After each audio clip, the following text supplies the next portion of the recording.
আপনাদের সাথে অতীতে কিছু ঘটনা ঘটেছে। আমি শুনেছি গণঅভ্যুত্থানের পরে কয়েকজন হিন্দু সম্প্রদায়ের ব্যবসায়ী তারা ভারতে চলে গেছে।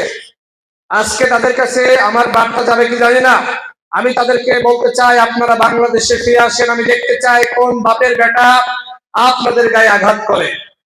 যারা হিন্দু সম্প্রদায়ের রয়েছে ব্যবসায়ীরা, ভয় পাবেন না। কোনো চাঁদাবাজি এই অঞ্চলে আর চলবে না, দুর্নীতি চলবে না, মাদক চলবে না, ঘুষ চলবে না। ঝিনাইদহ 4 আসন হবে বসবাসের জন্য সবথেকে নিরাপদ এলাকা ইনশাআল্লাহ। আর সেই জন্য আমার মঞ্চে আমার শ্রদ্ধেয় বড় ভাইরা যারা আছেন, এখানে যারা বসে আছেন, আপনারা যদি একতাবদ্ধ থাকেন, আমি দৃঢ় বিশ্বাস করি বিএনপিকে কেউ পরাজিত করতে পারবে না। কোন শক্তি নাই তারেক রহমানকে পরাজিত করতে পারে, কোন শক্তি নাই বেগম খালেদা জিয়ার আদর্শ, শহীদ প্রেসিডেন্ট জিয়াউর রহমানের আদর্শকে পরাজিত করতে পারে। আমরা দেখেছি অনেকে ব্যক্তিকে প্রাধান্য দিতে গিয়ে আজকে দলকে ভুলে যাচ্ছে। যদি প্রকৃতপক্ষে শহীদ প্রেসিডেন্ট জিয়াউর রহমানের আপনি সৈনিক হয়ে থাকেন, তাহলে আপনাকে মনে রাখতে হবে ব্যক্তির থেকে দল বড়, দলের থেকে দেশ বড়।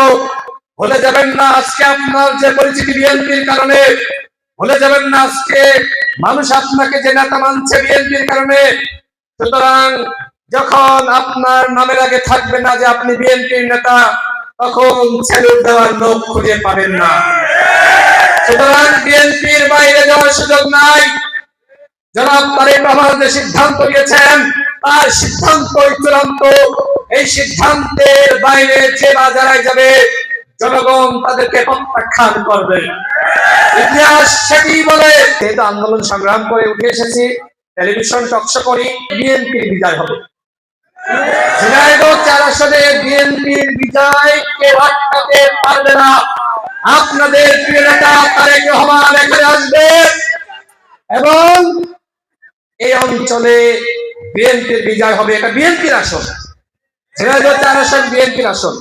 সুতরাং আপনারা ঐক্যবদ্ধভাবে কাজ করেন। আমাদের প্রিয় নেত্রী, দেশনেত্রী বেগম খালেদা জিয়ার জন্য সবাই দোয়া করবেন। এখানে যারা এসেছেন আপনাদের কাছে দোয়া চাই। এখানে আমার মা বোনেরা অনেকে হয়তো দূর থেকে বক্তব্য শুনছে, আপনাদের প্রত্যেকের ঘরে মা বোন আছে না? তাদের কাছে বলবেন সাবেক প্রধানমন্ত্রীর জন্য দোয়া করতে। এবং আমি বিএনপি মনোনীত প্রার্থী মোহাম্মদ রাশেদ খান, আমি আমার মা বোনদের কাছে আপনাদের মধ্য দিয়ে দোয়া চাই। তাদের কাছে আমার সালাম পৌঁছে দিবেন। আমি তাদের জন্য আপনাদের কাছে সালাম জানাচ্ছি। আসসালামু আলাইকুম। এবং আজকে আমি আমার বক্তব্য শেষ করছি। বাংলাদেশ জিন্দাবাদ। আপনাদের সবাইকে ধন্যবাদ। আসসালামু আলাইকুম।